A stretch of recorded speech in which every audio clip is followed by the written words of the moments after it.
नमस्कार, आप देख रहे हैं क्वेश्चन आवर और आपके साथ मैं हूं दिव्यदर्शनी। उधम सिंह नगर के रुद्रपुर में प्रधानमंत्री नरेंद्र मोदी ने कहा कि हमें उत्तराखंड को विकसित बनाना है और इसमें केंद्र सरकार कोई कोर कसर नहीं छोड़ रही है।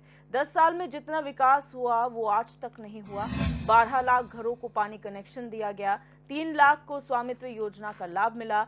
उपलब्धियां गिनाने के साथ ही पीएम मोदी ने विपक्ष पर आरोपों की झड़ी लगा दी। पीएम ने अपने संबोधन में कांग्रेस को आड़े हाथों लिया और कहा कि कांग्रेस के शहजादे कह रहे हैं कि अगर तीसरी बार मोदी की सरकार बनी तो देश में आग लग जाएगी। पीएम मोदी के उत्तराखंड दौरे को लेकर बीजेपी का मानना है कि पीएम के दौरे से मोदी में उत्तराखंड हो गया है। पीएम ने अपने संबोधन में क्या कुछ कहा, आपको सुनाते हैं, उसके बाद चर्चा में आगे बढ़ेंगे। कांग्रेस और इंडी गठबंधन ने अपने इरादे दिखा दिए हैं।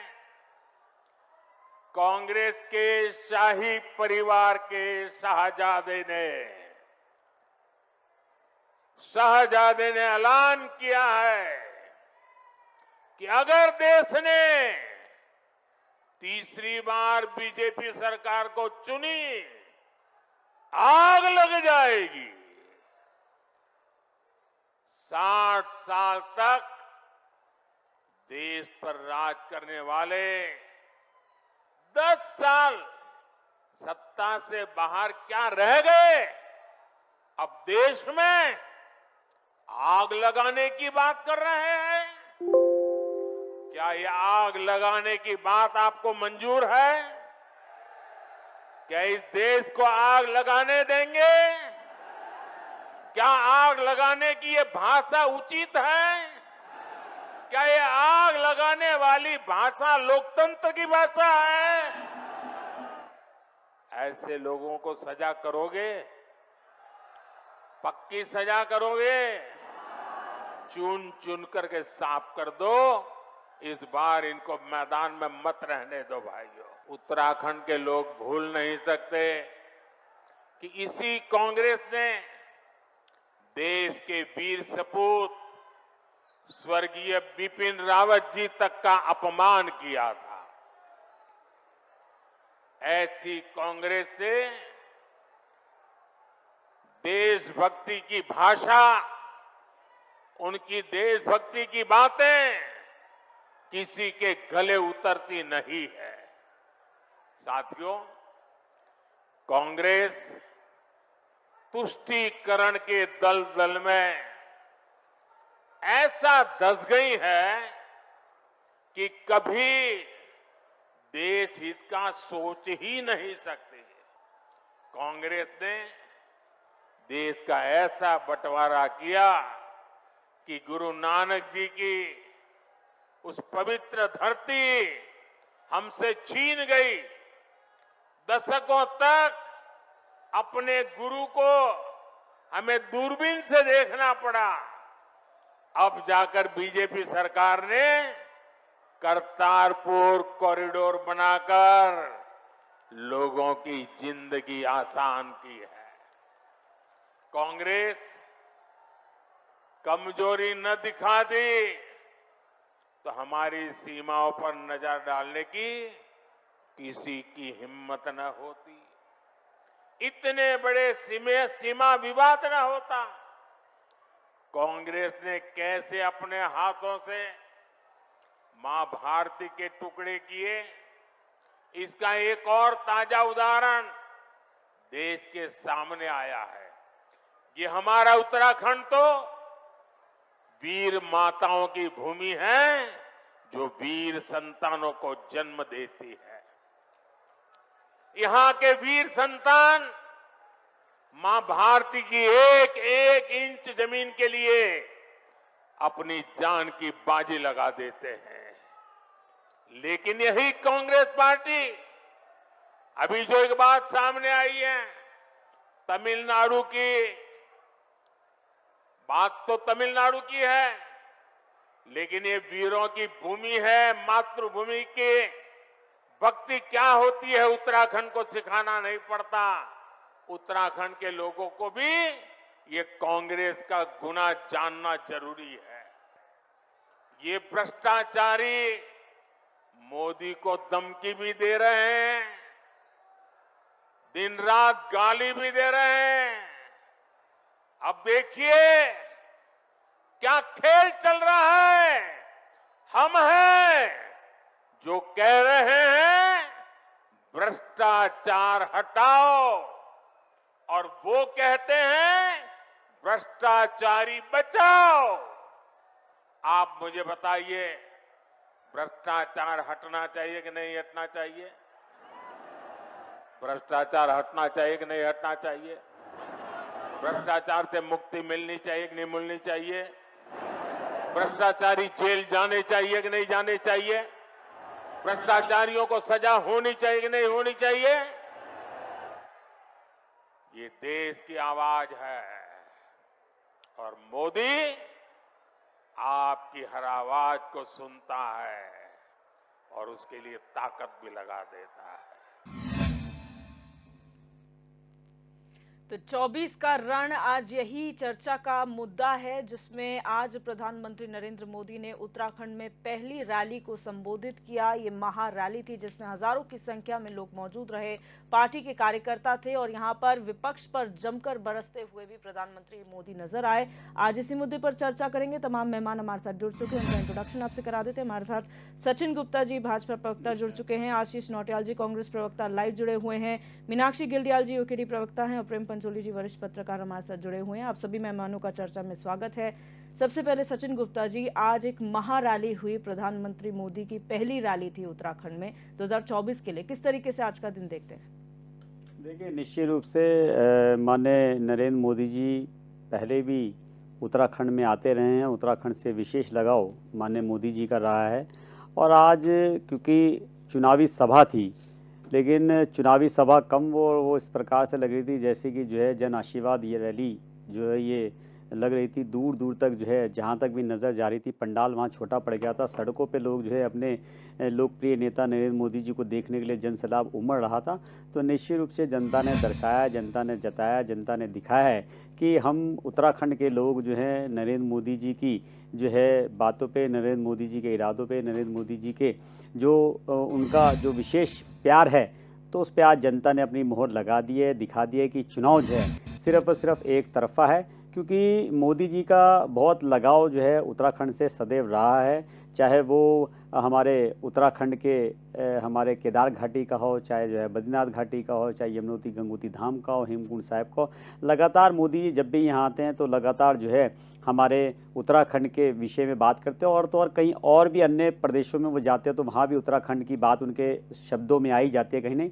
तो दर्शाता है कि उत्तराखंड की जनता से वो कितना प्रेम करते हैं। और पिछले 10 वर्षों में जिस प्रकार जो है उत्तराखंड के लिए लगभग 2 लाख करोड़ रुपए का जो है विकास कार्य गतिमान है, वो दर्शाता है कि आगे मोदी जी जिस प्रकार हर भाषण में अपने कहते हैं कि आने वाला दशक उत्तराखंड का होगा, तो निश्चित रूप से मोदी जी के मन में और संकल्प में उत्तराखंड का विकास है। यहाँ के युवाओं को लेकर वो चाहते हैं कि नई नई रणनीतियाँ जो उन्होंने पिछले तैयार किए आगे भी भविष्य में जो है वो और बड़ी योजनाओं के साथ जो है बढ़ाई जाए महिलाओं के लिए। तो मुझे ऐसा लगता है कि आज की रैली ने ये स्पष्ट कर दिया है कि उत्तराखंड का चुनाव एक तरफा है। नरेंद्र मोदी जी को जो है उपहार के रूप में, प्यार के रूप में जो है अपने बेटे को जो है 5 सीटें जो है लोकसभा की उत्तराखंड की जनता देने जा रही है, ऐसा मुझको प्रतीत होता है। बिल्कुल। आशीष नौटियाल जी, आप लोगों के लिए आज का दिन कैसा रहा? क्योंकि संतुष्ट नजर नहीं आ रहे हैं आप लोग कहते हैं कि यहाँ पर अच्छा होता अगर पीएम मोदी उत्तराखंड की बात करते। कहाँ चूक रह गए? देखिए, बड़ा आश्चर्य होता है जब हम मोदी जी को सुनते हैं। इतने बड़े पद पर बैठा हुआ एक व्यक्ति इतना झूठ और इतनी आसानी से कैसे बोल लेते हैं? शर्म नहीं आती इन लोगों को? भ्रष्टाचार की बात करते हैं, सबसे बड़े भ्रष्टाचारी खुद हैं। इनके मुंह से भ्रष्टाचार की बात करना क्या शर्म क्यों नहीं आती इन लोगों को? कैसे बोल रहे हैं इस बात को, ये आप बताएं। अभी अभी इलेक्टोरल बॉन्ड के मामले में कितने करोड़ों रुपए का आपने चंदा लिया और उसके बदले लाभ देने का काम किया। इतना बड़ा भ्रष्टाचार आपका इलेक्टोरल बॉन्ड अभी पकड़ा गया। इससे पहले चंडीगढ़ का चुनाव, आपका इतना बड़ा लोकतंत्र की हत्या जिसमें आपने की है, वो पकड़ा गया। अभी मोदी जी, मैं आपके चैनल के माध्यम से सुन रहा था कि हम जो है गुनहगारों को बंद करना चाहते हैं, बचाना चाहते हैं। आप बताएं कौन बचा रहा है? भारतीय जनता पार्टी में अजीत पवार जी को नरेंद्र मोदी जी बोलते हैं कि सबसे भ्रष्ट आदमी है, 1700 करोड़ रुपए का इन्होंने घोटाला किया है, और अगले दिन इनकी पार्टी ज्वाइन करते हैं, वो एकदम शुद्ध हो जाते हैं। इसके अलावा भी कई ऐसे नेता हैं जो इनकी पार्टी में आने के बाद बड़ी इनकी वॉशिंग मशीन से धुल जाते हैं। उत्तराखंड के अंदर अभी इन्होंने बद्रीनाथ से हमारे विधायक भंडारी जी को अपनी पार्टी में लेके आए, जिनके ऊपर इन्होंने आरोप लगाया कि भंडारी जी की पत्नी जो है उन्होंने राजजात यात्रा में पैसों का गबन किया है। 2 बार इन्होंने उनको निकाला, उसके बाद इन्होंने उनको अपनी पार्टी में ज्वाइन कराकर अब शांति को हो गई। सारे भ्रष्टाचार तो आप कर रहे हैं और बोल किसको रहे हैं? आप देखें, विकास के नाम पर धब्बा है भारतीय जनता पार्टी। उत्तराखंड के अंदर आप आते हैं और अंकिता हत्याकांड के नाम पर आप जिक्र करने को तैयार नहीं एक बार भी। आप उससे जब तब से कितनी बार उत्तराखंड आ गए, आपको ऐसा नहीं लगा उत्तराखंड में आकर एक बार उस बेटी के माँ बाप से मिलना चाहिए, उनको न्याय दिलाना चाहिए? आपकी पार्टी में सारे भ्रष्टाचारी रेपिस्ट आप लोगों ने बैठा रखे हैं, वो तो सब अच्छे हैं, पर दूसरी पार्टी में जब है तो बहुत खराब है। पता है, इस तरह से देश चलाएंगे आप? आज आप दूसरी पार्टी को परेशान करने के लिए उनके नेताओं को के ऊपर कार्रवाई कर रहे हैं, उन्हें एक स्वच्छ माहौल में चुनाव नहीं लड़ने दे रहे हैं, और इससे बड़ा भ्रष्टाचार आपका और क्या होगा? तो मोदी जी झूठ बोलते हैं, और झूठ के अलावा मोदी जी कुछ भी नहीं बोलते। अपने पुरानी बातों को अगर एक करते तो ज्यादा बढ़िया था। उन्होंने क्या वादे किए थे और क्या पूरे किए। देवभूमि का अपमान करते हैं। आप बताएं किस तरह से बात कर रहे हैं आप लोग? आप उत्तराखंड के अंदर वीरों की भूमि बोलते हैं। क्यों बोलते हैं वीरों की भूमि? क्या है वीरों का यहाँ? वीरों की भूमि इसलिए बोला जाता है कि हमारे उत्तराखंड से सबसे ज्यादा आर्मी में लोग होते हैं। आपने उस आर्मी के जो पद में हमारे जो उत्तराखंड के जो लोग हैं, युवा हैं, जो तैयारी करते थे कि हम आर्मी में जाएंगे और देश की रक्षा करेंगे, उनको आपने 4 साल की अग्निवीर पकड़ा दी। ठीक है, उसके बाद उनकी भर्ती भी नहीं करी आपने। तो आप गुमराह कर रहे हैं और देश को धोखा दे रहे हैं। ऐसे देश को धोखा देने वाले प्रधानमंत्री को मुझे नहीं लगता कोई वोट देगा। मीनाक्षी जी, क्या आप इस बात से इत्तेफाक रखते हैं जो कांग्रेस आज के दिन को जिस तरह से देख रही है, या जो कमियां गिनाई जा रही हैं मोदी जी के दौरे को लेकर? देखिए, मोदी जी हमारे प्रधानमंत्री हैं, पूरे देश के प्रधानमंत्री हैं, और मुझे लगता है कि पूरे देश की बात वो करते हैं। इसीलिए शायद उत्तराखंड एक छोटा सा राज्य है, तो उत्तराखंड में आके वो उत्तराखंड की बात करना भूल जाते हैं। वो तो मतलब राजा और शहजादा वाली बातें करते हैं। तो मुझे कई बार ऐसा लगता है कि कहीं ऐसा तो नहीं कि ये लोग उसी दिशा में बढ़ रहे हैं, राजशाही और तानाशाही जो कभी किसी जमाने में हुआ करती थी हमारे देश में। तो इस तरह की बातें करके कहीं इनके माइंड में भी उसी तरह का तो नहीं है कि हमें राजशाही की तरफ बढ़ना है? अगर एक शहजादा है तो कहीं ना कहीं राजा भी होगा, और ये देखने वाली बात है कि राजा कौन अपने आप को समझ रहा है। तो चलिए, प्रधानमंत्री जी को मैं मानती हूँ कि वो पूरे देश के प्रधानमंत्री हैं, तो वो छोटी सी बात नहीं कर पाए उत्तराखंड की। मैं तो अपने उत्तराखंड के जो हमारे सांसद आज की तारीख में चुनाव लड़ने जा रहे हैं, मोदी जी के नाम पे ऐसे ऐसे लोगों को टिकट दी जा रही है जो सहारनपुर को उत्तराखंड में मिलाने की बात कर रहे हैं। तो ऐसे आप सोचिए कि वो क्या उत्तराखंड के विकास की बात करेंगे, जो ये कहते हैं कि उन्हीं के त्रिवेंद्र सिंह रावत की मैं बात कर रही हूँ कि उन्होंने एक 2006 में, अगर विकास की बहुत बड़ी बात कर रहे हैं, तो 2006 में एक सिंगताली पुल जो है उसका प्रस्ताव पास हो गया था। लेकिन आज भी आप देखेंगे 2006 से आज 2024 आ गया, लेकिन वो सिंगताली पुल नहीं बना। उन्होंने उस पर, त्रिवेंद्र सिंह रावत ने सिर्फ इसलिए उस पर रोक लगा दी क्योंकि वहाँ पे कोई उनके बहुत अमीर कोई दोस्तों का होटल रिजॉर्ट बनने वाला है, जिसके उनको डिस्टरबेंस होती, जबकि वो कुमाऊं और गढ़वाल को 60 किलोमीटर का रास्ता कम कर सकता है। आप ये देखिए कि हमारे जो सांसद हैं, हमारे रानी को जो टिकट मिला है, आप ये देखिए कि वो तो पहले भी सांसद थी। वो उन्होंने कब हमारे क्षेत्र की जो बेटियां हैं उनकी सुरक्षा को लेके आवाज उठाई लोकसभा में, या उन्होंने कब ये बात की कि हमारा जो उत्तराखंड है वो महिला तस्करी में नंबर 1 है, इस पे कब उन्होंने वहां पे सवाल उठाए? तो इस तरह की बहुत सारी बातें हैं। देखिए, शराब नीति, हमारे यहाँ वन नीति, हम पूरे पर्यावरण को बचा रहे हैं, वन नीति हमारी नहीं बनती है, लेकिन हमारे यहाँ शराब नीति बन जाती है।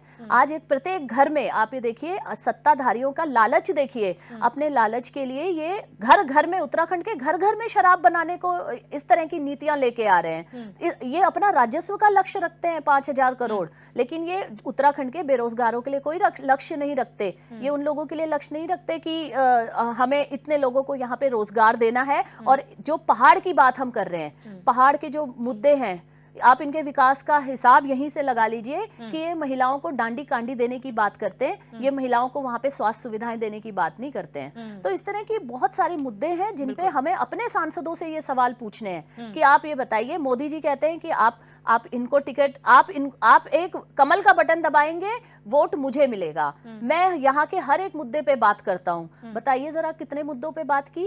अंकिता भंडारी के लिए लोग सड़क पे हल्ला मचा रहे थे, स्मृति ईरानी जी आती हैं, वो उन्हें परेशानी इस बात की है कि मुझे लोग दीदी बोल रहे हैं और राहुल गांधी अपने आप को युवा बोल रहे हैं, तो उन्हें इस चीज की भी परेशानी है। लेकिन उन्हें इस बात की परेशानी नहीं है कि अंकिता भंडारी पे वो 2 शब्द नहीं बोल के गई वहां पे।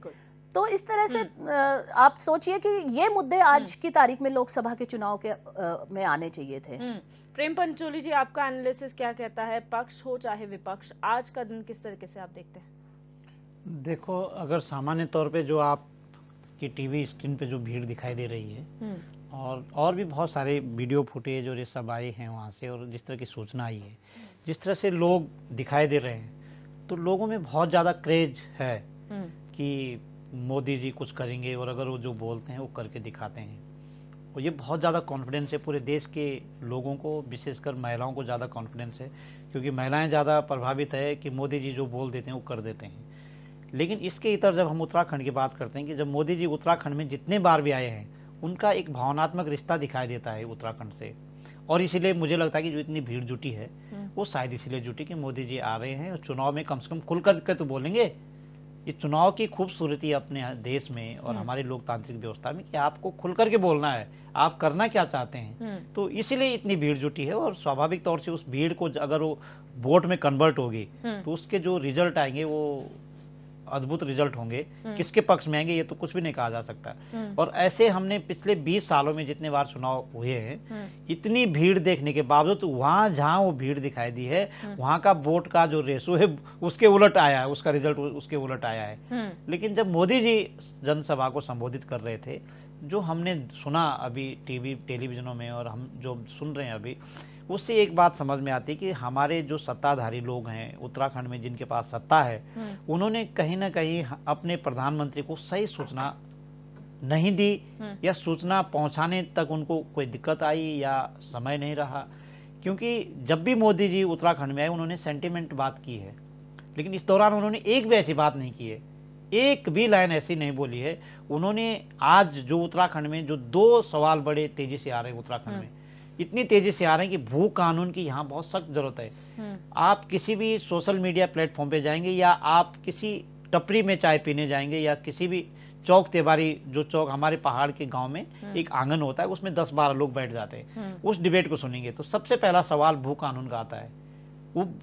उस भू कानून पे हमारे मोदी जी जो कह रहे थे उनकी आवाज में सुनाई देना चाहिए था आज, तो जो नहीं सुनाई दिया। तो जो आगे जो जनता बैठी हुई थी उसका क्या डिसीजन लेते हैं कि मोदी जी से क्या सुनना चाहते थे, वो बिल्कुल नहीं सुनाई दिया। उत्तराखंड में और सारे सवाल, उत्तराखंड में एक बड़ा सवाल है कि यहाँ पर पावर प्रोजेक्ट जितने भी उत्तराखंड में बनाए गए हैं, उसका जो प्योर बेनिफिट्स हमारे लोगों को मिलना चाहिए था। हमारे लोगों की छाती पे, हमारे लोगों की जमीन पे उस चीज को बनाया गया है, इतने बड़े प्रोजेक्ट बनाए गए हैं, उसके बारे में भी मोदी जी ने कुछ नहीं कहा। यहाँ का जितना भी जो रेवेन्यू जाता है वो हमारे प्रदेश के काम उतना नहीं आता है, तो रेवेन्यू भी कहीं और जाता है, अलग अलग प्रोजेक्टों के रेवेन्यू कहीं और जाता है। तो यहाँ की ऊर्जा नीति, यहाँ की वन नीति, यहाँ की भू कानून की भू नीति अब तक हमारे प्रधानमंत्री तक इन लोगों ने नहीं पहुंचाई। वो बात जो अपने आप में जो उत्तराखंड में रहे उस तरह की बातों आमतौर पे करते हैं, वो देश की किसी भी कोने में जाकर के उत्तराखंड की बात करेंगे तो ये जरूर बोलेंगे। लेकिन इस दौरान चुनाव में जो लोग सुनना चाह रहे थे, इसलिए तो भीड़ आई है। किसी भी भीड़ को पूछेंगे आप, भीड़ में किसी भी व्यक्ति को पूछेंगे आप क्यों आए, कह रहे हैं मोदी जी से सुनना चाहते हैं। ये बड़ा सवाल है। और मैं अपनी बात यहीं पे खत्म कर चाहता हूँ कि जब हम महिलाओं के बीच में जाते हैं या किसी भी गांव में आप जाएंगे तो आप एक महिला से पूछेंगे कि आपको क्या चाहिए, वो कहती कि मुझे कुछ नहीं चाहिए, मुझे 2 चीजें चाहिए। एक तो मेरा घास लकड़ी पानी बिल्कुल मेरे घर के पास है, गांव के पास हो। दूसरा मेरा पति समय पे घर आ जाए।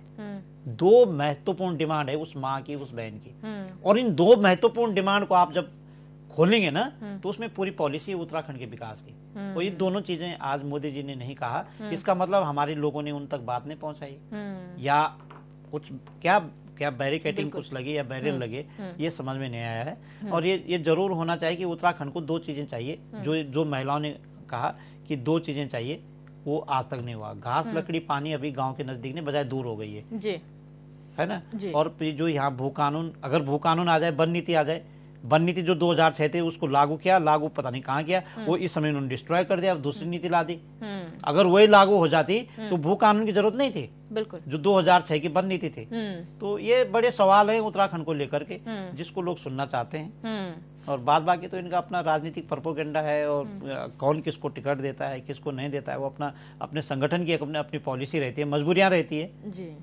तो कई बार मजबूरियों में ये लोग हारते भी हैं, जीतते भी हैं। ठीक है सचिन गुप्ता जी, यहाँ पर हमने सबके वक्तव्य सुने, और प्रधानमंत्री नरेंद्र मोदी को जब हमने सुना तो उन्होंने कहा कि 10 सालों में जो विकास हुआ है वो आज तक कभी नहीं हुआ, यानी कि आपकी कई बार सरकारें रही है लेकिन उसमें भी उनका जिक्र नहीं है। दूसरी बात, अगर आप उत्तराखंड को इतना ही सेंटिमेंटल समझते हैं तो यहाँ के मुद्दे क्यों नहीं, यहाँ पर आकर फिर राष्ट्र मुद्दे क्यों?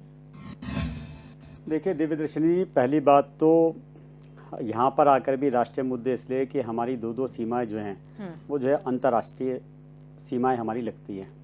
किस तरीके से जो है हमारा जो है प्रदेश भी जो है 2 भारी सीमाओं से लगा हुआ, और कहीं ना कहीं जो है हमारे यहाँ भी जो है सुरक्षा को लेकर जो है कई बार जो है इस विषय पे आया है कि हमारी जो भारी सुरक्षा है, जो हमारा जो बॉर्डर्स हैं उस पर भी जो है हमारे को जो है व्यवस्थाएं चाक चौबंद करने के लिए जो है वर्तमान में विकास की आवश्यकता है।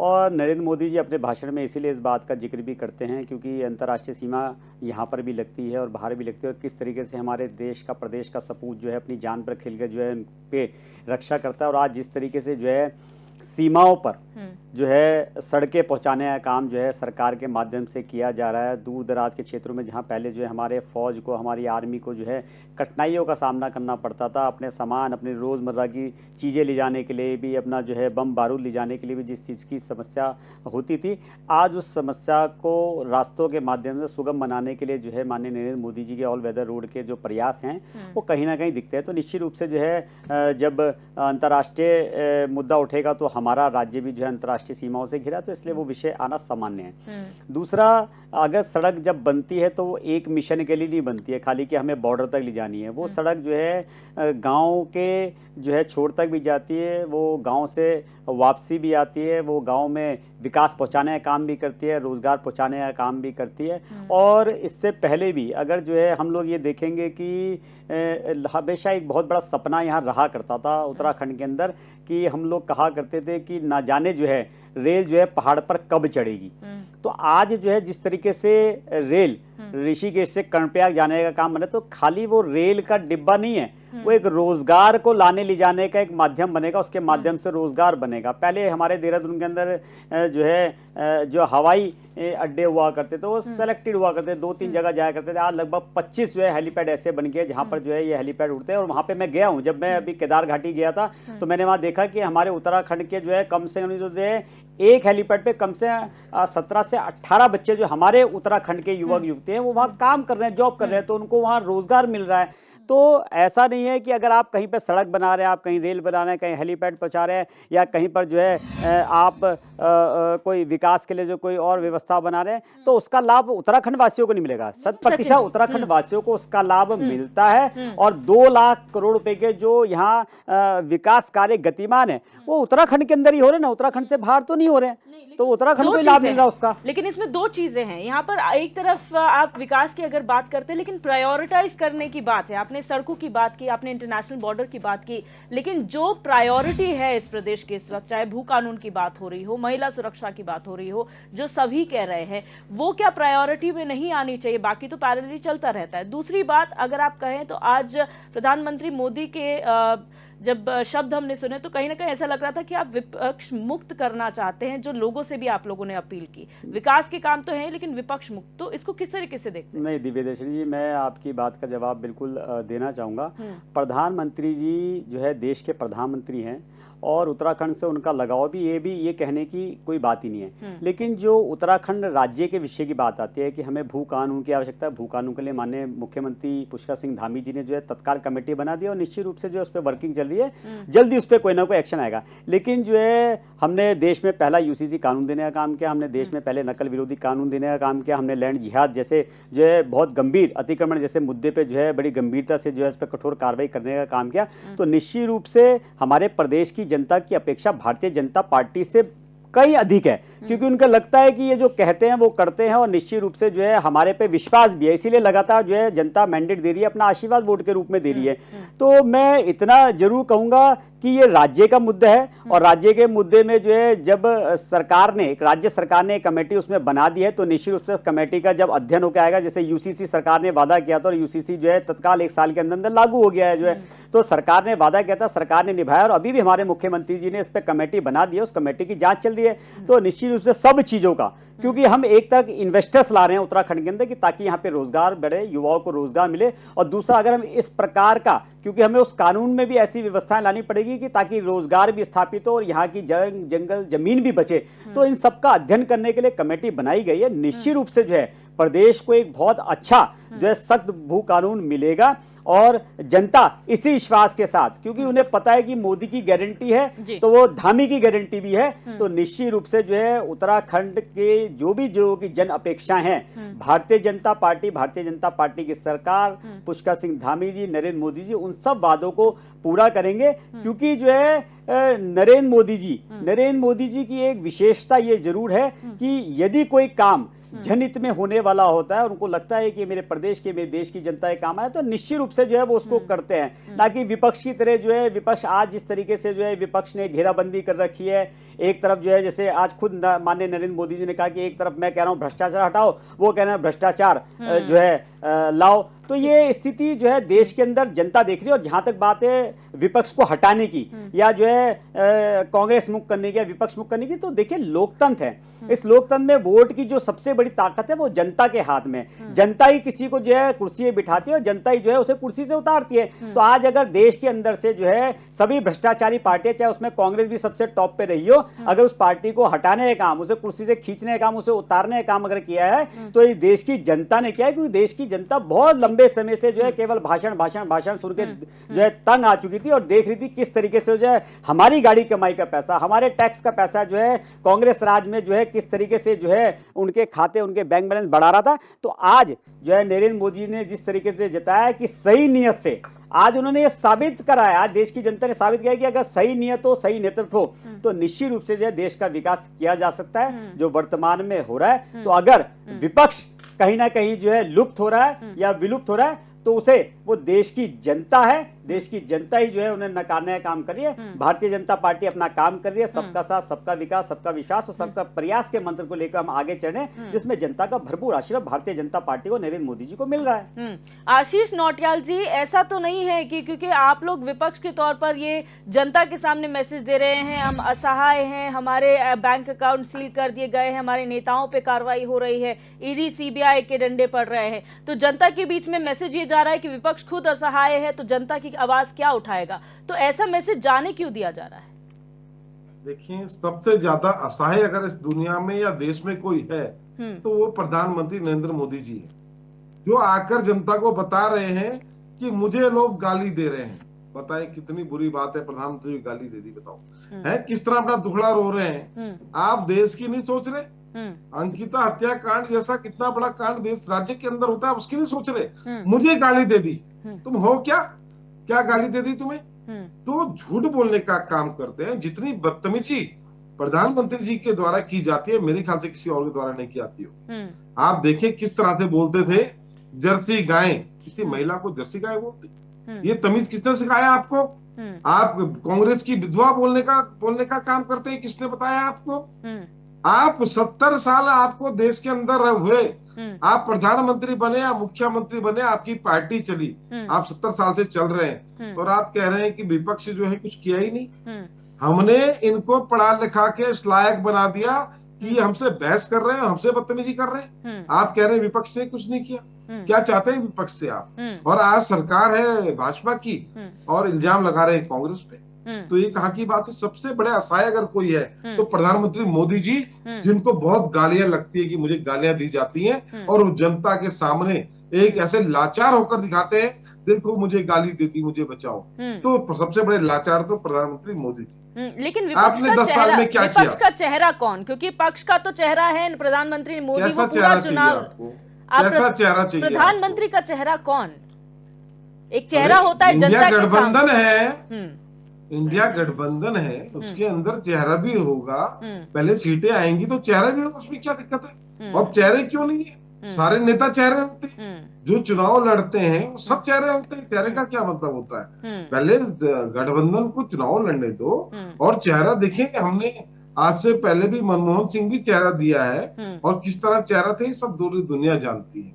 हमने अच्छे अच्छे प्रधानमंत्री दिए हैं, और अगर भारतीय जनता पार्टी में भी कुछ चेहरे अगर दिखते होंगे तो वो भी हमने दिए हैं। चेहरों को लेकर इतना परेशान ना हो कि अगर एक चेहरा नहीं होगा तो देश नहीं चलेगा, ऐसा नहीं होता है। देश चलता है, किसी एक आदमी से देश नहीं चलता है। आज अगर जो सरकार है भाजपा की है, अकेले मोदी मोदी करने से नहीं होगा कि मोदी की सरकार है, मोदी सब कुछ है, मोदी सब कुछ है। ये जिस तरह अपना ढोल पीटते हैं कि बस मोदी नहीं है तो कुछ नहीं है, ऐसा कुछ नहीं है। देश हमेशा रहा है और देश हमेशा रहेगा। आप देखिए अभी 230 किलो सोना चोरी हो जाता है केदारनाथ मंदिर से, और मोदी जी एक शब्द नहीं बोलते कि मंदिर से सोना चोरी हुआ, उसकी रिपोर्ट कहाँ है? आप उत्तराखंड से विशेष लगाव रखते हैं तो आपको इतनी चिंता नहीं होती? जिन मंदिरों में सोना चढ़ाया जाना चाहिए, जिन मंदिरों में दान दिया जाना चाहिए, आप वहां से सोना चुराते हैं। आपके आदेश पर उत्तराखंड के केदारनाथ से सोना चोरी हुआ है, और इसका पूरा इल्जाम मोदी जी के ऊपर है। आप लगाइए, ये झूठा। मेरा आग्रह है आपसे कि जो है हताशा में जो है अनगल बयानबाजी ना करें। सोना चोर, मेरा ये बहुत बड़ा आग्रह है आपसे कि अपनी भाषा को संभालिए। आशीष जी, आप जिस तरीके से भाषा का उपयोग करें, आपके बड़े बड़े नेता पूरी कांग्रेस मुक्ति खा चुकी है। आप देश के प्रधानमंत्री पे इस तरीके का आरोप लगा रहे हैं, बहुत ही निंदनीय है। आपकी पूरी पार्टी को माफी मांगनी पड़ेगी इसके लिए, ध्यान रखिएगा आशीष जी। पूरी पार्टी को माफी मांगनी पड़ेगी। पहले जो है आपके देश के नेता कई बार जो है मुक्ति खा चुके हैं, प्रधानमंत्री जी पे आरोप लगा रहे हैं आप इस तरीके से। जो प्रधानमंत्री जो है अपनी आजीवन जो है अपने जीवन की पूरी तनख्वाह को पूरी अपनी पेंशन को जो है गरीब कन्याओं की, गरीब जनता के लिए समर्पण कर दे, आप उनके इस तरीके का बेबुनियादी बयानबाजी करें, ये दुर्भाग्य है। ये बड़ा दुर्भाग्य है। कांग्रेस की बौखलाहट दिख रही है, आप लोग शांत हो जाइए। कांग्रेस की बौखलाहट दिख रही है, चोरों की पार्टी की बौखलाहट दिख रही है। कोई एक चेहरा होना जरूरी नहीं है, बहुत सारे चोरों की बौखलाहट दिख रही है।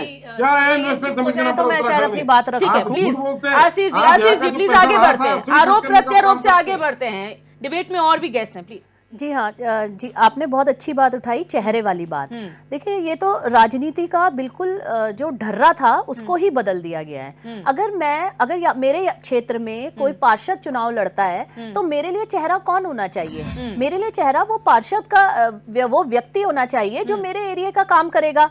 यदि विधानसभा की बात होगी तो मेरे क्षेत्र का जो विधायक होगा वो मेरे लिए चेहरा होना चाहिए। तो हम क्यों सीधा जाके एक चेहरे पे बात करते हैं? और यही कारण है कि आज इतनी जो अनियमितताएं हो रही हैं उत्तराखंड के अंदर, ये कारण भी यही है कि सिर्फ एक चेहरे पे ये लोग वोट मांगते हैं।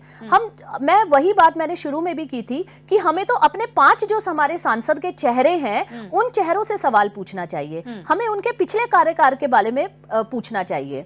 मैं बीजेपी के प्रवक्ता से एक बात और पूछना चाहूंगी कि आप ये बताइए कि बड़े बड़े वादे यहाँ पे करके लोग चले जाते हैं, अगर वो वादे पूरे नहीं होते तो क्या यहाँ पे इतना अमादा आप लोग रखते हैं कि आप इस्तीफा देंगे कि हमसे गलती हो गई, हम ये कार्य जो है जनता का पूरा नहीं कर सके, जिस भरोसे पे जनता ने हमको टिकट दिया, हमें वोट दिया था, हम वो कार्य जनता का नहीं कर सके तो हम इस गद्दी से इस्तीफा देते हैं। लेकिन यहाँ पे क्या होता है? यहाँ पे कहा जाता है कि 5 साल हमें कार्य नहीं करने दिया गया, आप हमें दोबारा वोट दीजिए, हम अगली बार ये कार्य आपको करके दिखाएंगे। तो इस तरह की स्थिति आज उत्तराखंड के अंदर चल रही है। आप ये बताइए कि उत्तराखंड के ज्वलंत मुद्दे क्या हैं? उत्तराखंड में आज क्या हम उत्तराखंड के, अगर मैं जब राज्य बना था तब से बात करूं तो क्या हमारा उत्तराखंड आज भी उपनिवेश बन के रहेगा?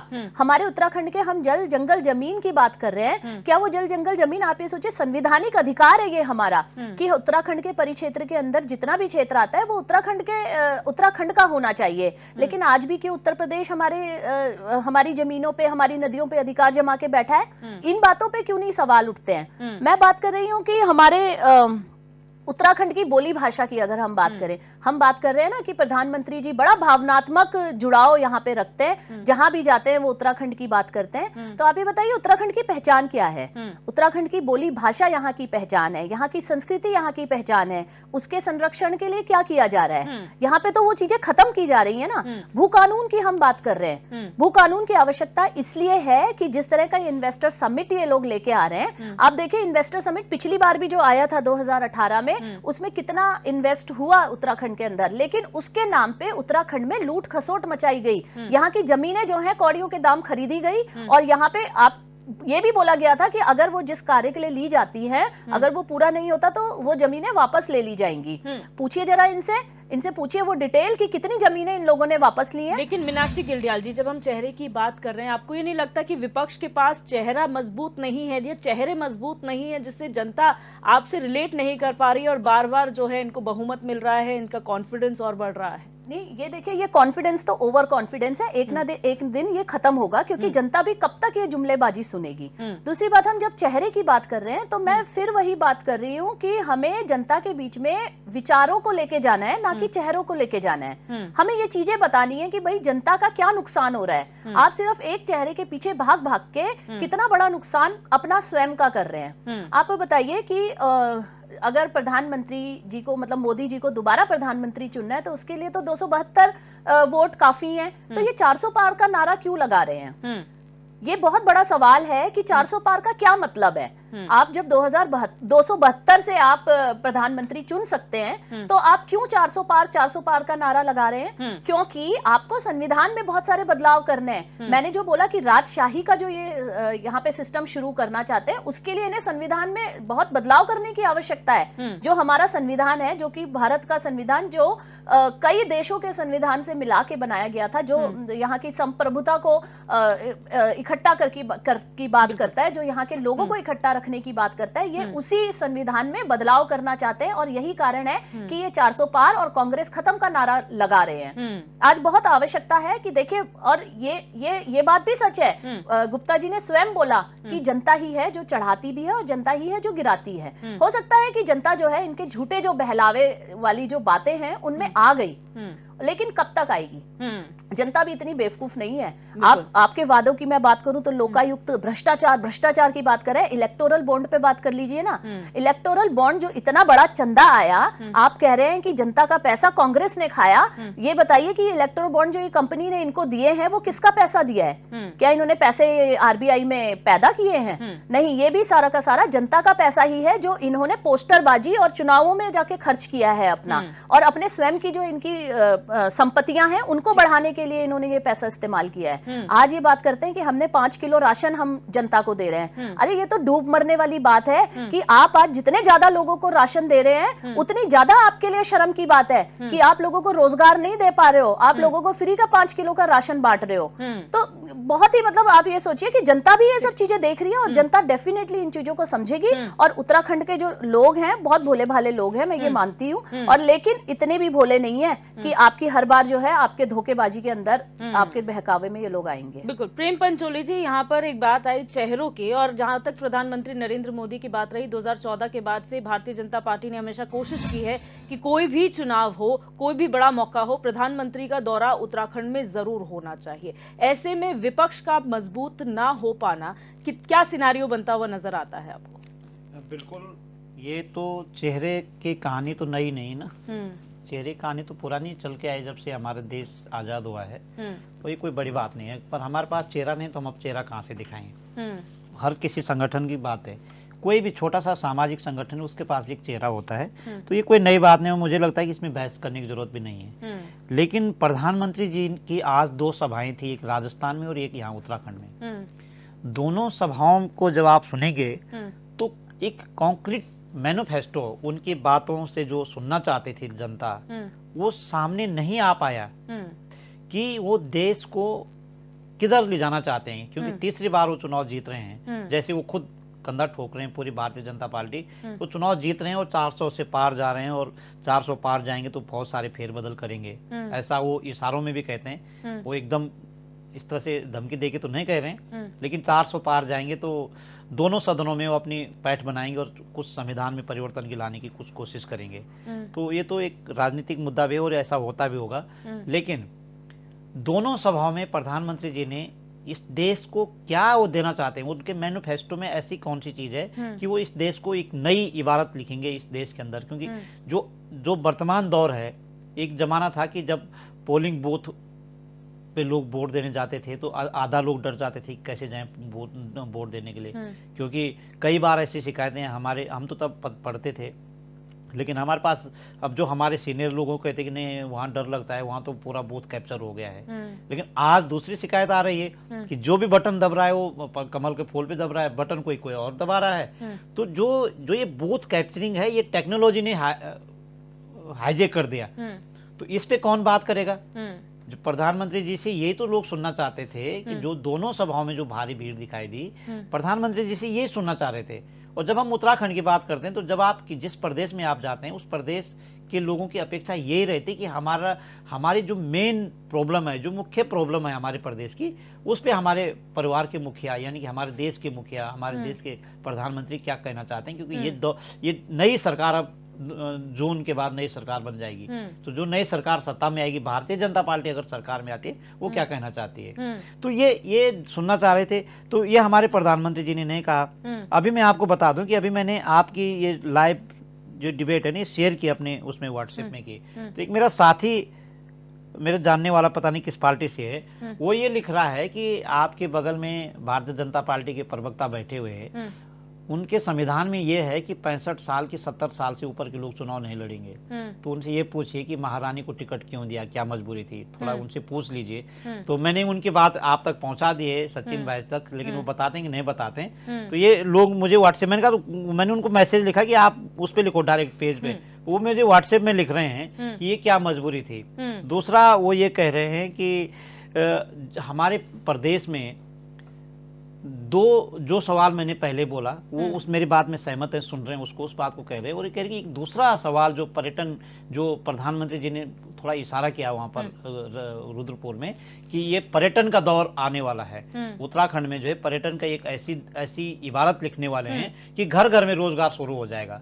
तो वो कह रहे हैं कि कैसा पर्यटन, ऐसा पर्यटन जहां पर हत्याएं होती है या ऐसा पर्यटन जहां महिलाएं और बच्चे सुरक्षित हैं। क्योंकि अंकिता के बाद एक दूसरी हत्या जो है उत्तरकाशी में हुई है, एक ऐसे रिजॉर्ट में हुई है। वो रिजॉर्ट उत्तराखंड के लोगों की जमीन पे थे, उत्तराखंड के लोगों का था, लेकिन वो क्या बोलते उसको किसी को दे दिया गया था किराए में, तो चलाने वाले लोग थे, सेम वही हत्या हुई है। तो कह रहे हैं कि ऐसा पर्यटन तो वो नहीं चाहते हैं कि जहाँ पर हत्याएं हो, महिलाएं सुरक्षित नहीं है, बच्चे सुरक्षित नहीं है। तो यहाँ के पर्यटन पे भी उनको सुनना था कि कैसा पर्यटन चाहिए यहाँ पे।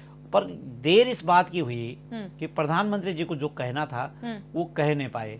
लेकिन तो प्रेम जी, आपने जिस तरीके से कहा ये 2-3 मुद्दे हैं जो प्रधानमंत्री छूने से चूक गए, लेकिन जो कहते हैं कि इतना किलो राशन जो है मुफ्त दिया जा रहा है लोगों को, जो घर घर पानी पहुंचा दिया गया है, जो सड़कें दे दी गई हैं, भ्रष्टाचार मुक्त की जब बात वो करते हैं और जनता उसमें हामी भरती है, तो फिर ये क्या है? नहीं, भ्रष्टाचार मुक्त की बात तो हर राजनीतिक कार्यकर्ता करेगा और हमारे प्रधानमंत्री जी भी करते हैं, तो कोई बहुत बड़ी बात नहीं है। लेकिन जो राशन दिया गया वो तो दिया जा रहा है ना, उसको तो डिनाई नहीं कर सकते ना, वो दिखाई दे रहा है। लेकिन उस राशन देने का आउटपुट क्या है, उस पे जो प्रतीकात्मक जो हमारे जो दूसरे दल है, इन्होंने भी कभी ऐसी रिपोर्ट नहीं निकाली कि जो 5 किलो राशन इस परिवार को दिया है, उस परिवार का आउटपुट क्या है उस राशन दे करके। क्या उस राशन दे करके वो स्थायी हुआ या अस्थायी हुआ?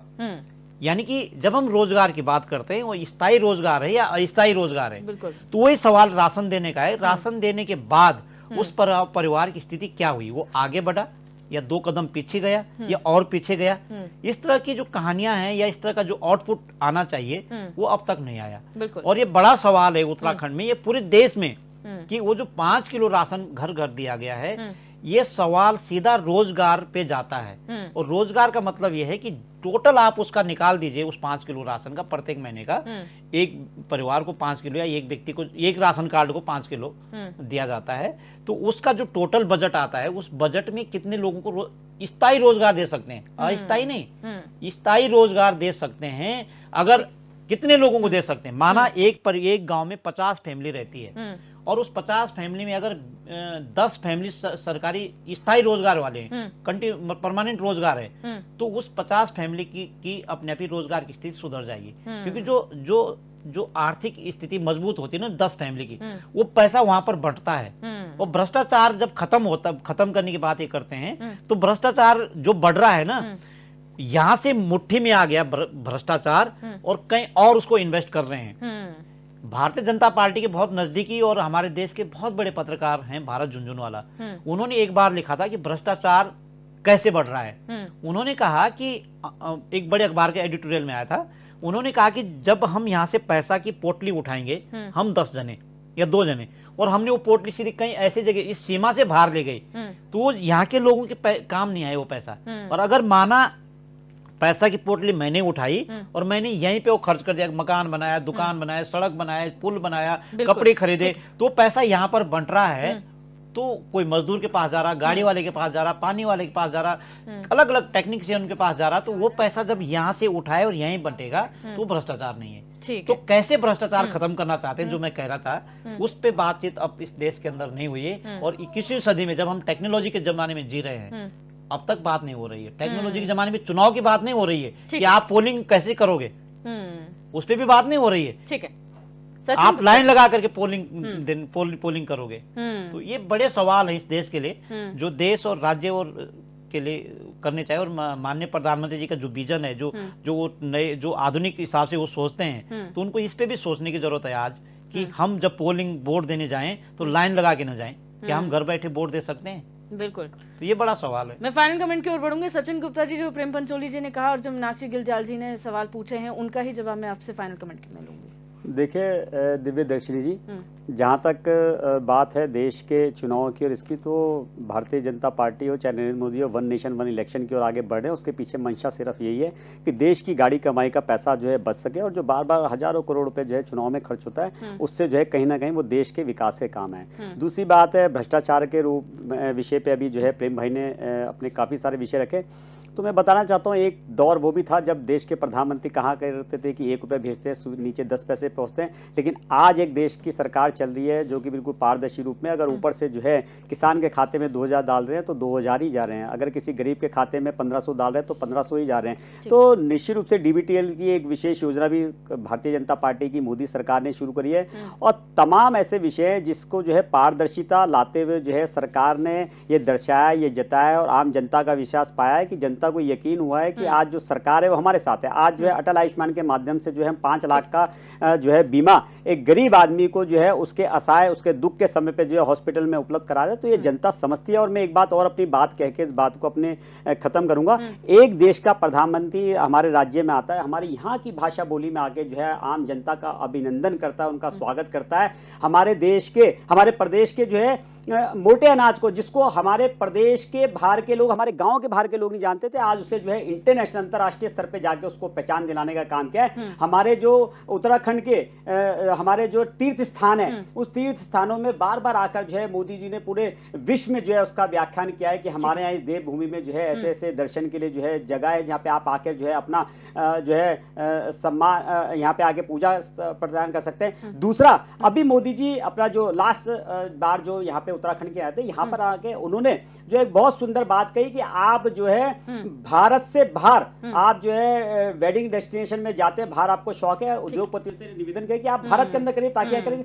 तो एक प्रधानमंत्री से आपकी और क्या अपेक्षा हो सकती है? और एक अपनी फाइनल बात कह के अपनी बात को समाप्त करूंगा कि प्रदेश की जनता हो या देश की जनता हो, अपने नरेंद्र मोदी जी को, अपने बेटे को देखने के लिए जो है मैं कहता हूँ कि एक जन समूह के रूप में जो है जगह छोटी पड़ी है, वहां पर लोग पहुंच रहे हैं और वो वोट में तब्दील हो रहे हैं। तो मुझे नहीं लगता है कि इस पे कहीं पर भी प्रश्न चिन्ह लगता है। तो जो लोग प्रश्न चिन्ह लगा रहे हैं कि जिनको ईवीएम में या किसी और चीज में खराबी लग रही है, तो मेरा उनसे निवेदन है कि आप अपने आप में मंथन करें, क्योंकि आज विपक्ष के पास कोई भी मजबूत चेहरा जो है नरेंद्र मोदी जी के ईमानदार चेहरे के आगे नहीं टिकता है। इसलिए कोई भी आप चेहरा उठा के देख लीजिए, आप लालू को देख लीजिए, अखिलेश को देख लीजिए, सोनिया गांधी को देख लीजिए, राहुल गांधी को देख लीजिए, मेनका गांधी को देख, कोई भी एक ऐसा चेहरा नहीं है जो नरेंद्र मोदी के सामने टिक रहा हो। यही कारण है विपक्ष जो है हाशिए पे है और भारतीय जनता पार्टी नरेंद्र मोदी जी को जो है जनता सराखों पर बिठा रही, क्योंकि पहली बार देश की जनता को लग रहा है कि उनके पास एक ईमानदार नेतृत्व है जो उनके बच्चों का, उनका भविष्य जो है सुधारेगा और आने वाला कल जो है इस देश की जनता का होगा। तो इसलिए जो है मुझे ऐसा लगता है कि देश की जनता को जो है पूरा विश्वास नरेंद्र मोदी जी के साथ है और निश्चित रूप से 400 पार का नारा जो है वो देश की जनता पूरा करने के लिए जो है तैयार बैठी है। और इसमें मुझे कोई भी किसी प्रकार से संशय नहीं है कि देश का आशीर्वाद जो है, देश की जनता का आशीर्वाद हमें मिलने वाला है, इसमें कोई दूर। आशीष नौटियाल जी, शॉर्ट में फाइनल कमेंट सर। देखिए, इतना ईमानदार चेहरा जो इलेक्टोरल बॉन्ड खाकर भी कह रहा है कि मैं ईमानदार हूँ। हमारे पास तो 6,000 करोड़ है, बाकी के तो जो है 16,000 करोड़ रुपए आपकी पार्टी को मिले हैं, आपके एनडी गठबंधन को भी मिला है। तो आपका हिसाब निकाल दिया ना, बताइए ना, बताइए आपको भी मिला है। अरे आपको भी मिला, आप वापसी करने जा रहे हो वो पैसा? अरे इलेक्टोरल बॉन्ड का पैसा आपको मिला है नहीं मिला ये बताइए? अरे कांग्रेस ने लिया है या नहीं लिया ये बताइए? Ashish ji please final comment का टाइम, पैसा खाने का काम ठीक है? आशीष जी प्लीज अपना फाइनल कमेंट कर रहे, दिखाओ चेहरा, हम बता रहे हैं आपकी हताशा किस ठीक है, कदर फाइनल कमेंट है आशीष जी। झूठ बोलते हैं, कंक्लूड कीजिए ये लोग आशीष। झूठे लोग हैं, झूठ बोलकर जनता को गुमराह करने का काम कर रहे हैं। इसके अलावा ये लोग कुछ नहीं। 4 तारीख को पता चल जाएगा, ये देश का पता मजाक चल बना रहे जाएगा हैं। 4 तारीख को कौन झूठे हैं, सबको पता लग गया था चंडीगढ़ पता में, चल जाएगा 4 तारीख को कौन बिना झूठे हैं। किसी 4 दिन ज्यादा दूर नहीं है। मेरे को हटाया देश में एक्चुअली मेरा नंबर इनके बाद आता है तो मैं बोल ही नहीं पाती। नहीं आप बोल लीजिए प्लीज, आपकी आवाज है। ठीक है, फाइनल कमेंट। देखिए, गुप्ता जी की बात से मैं बिल्कुल सहमत नहीं हूँ कि हमने चोरी की, इसने चोरी की तो इसका मतलब चोरी चोरी नहीं है, ऐसा नहीं होता है। दूसरी बात मैं ये कहना चाहूंगी कि केजरीवाल जी को जो जेल में डाला गया है वो उनकी जो आबकारी नीति थी वो फेल हो गई, जिसके कारण उनको जेल में डाल दिया गया। लेकिन आपका भी तो इलेक्टोरल बॉन्ड का जो ये था सिस्टम था वो फेल हो गया। आपने अपने कितने नेताओं को जेल में डाला? आपको लगता है कि मनी लॉन्ड्रिंग जो है वो जो विदाउट बेल का इसके लिए लॉ बनना चाहिए, लेकिन आपको ये नहीं लगता कि जो इलेक्टोरल बॉन्ड कोई ऐसा बॉन्ड नहीं है कि हमने किसी से इलेक्टोरल मांगा, बॉन्ड वो क्या दिया है किसी ने। एग्जैक्टली वही मैं दिया है किसी ने, वो भारतीय जनता पार्टी ने किसी से लिया नहीं है जाके, वो भारतीय जनता पार्टी ने लिया बनाई नहीं गई। है। हाँ, वो जनता ने जो मुझे भी लोग पता है कि व्यापारी इलेक्टोरल वर्ग है जो बॉन्ड पार्टी को जो है चंदा देना चाहते हैं, आपके पास कोई गुमनाम पहली व्यक्ति बार आता देश में है ऐसा हुआ और है इलेक्टोरल बॉन्ड देके चला जाता चंदे है का खाता है। ठीक है सचिन जी प्लीज, वही फाइनल कमेंट है सर, डिस्कशन का टाइम खत्म। उसी कंपनी के ऊपर ईडी की रेड पड़ती है और 5 दिन बाद आपको इलेक्टोरल आज बॉन्ड आपको देके पता जाता है है। कि किस पार्टी उसी ने कंपनी किस पे पार्टी को कहां से रेड कितना पड़ती चंदा है। मिला है। आप बात सुनिए बताइए, गुप्ता जी, आज उसी किसी कंपनी पार्टी पे को रेड पहली पड़ती है, बार इसमें पता उसी है कंपनी जनता पे को रेड किस पड़ती है और पार्टी उसके से बाद वो आपको किसको इलेक्टोरल रेड बॉन्ड कितना देके चंदा जाता मिला है। प्रेम पंचोली, उसके बाद आज वो से आपको पहले कभी इलेक्टोरल ऐसा बॉन्ड हुआ देके करता जाता था है। इस इसका पार्टी कोई को जवाब कितना है चंदा आपके मिला। पास? ठीक है, प्रेम पंचोली आगे बताइए, इसका जवाब है। इसका इसके बाद उसी कंपनी को करोड़ों का टेंडर मिलता है। तो चंदे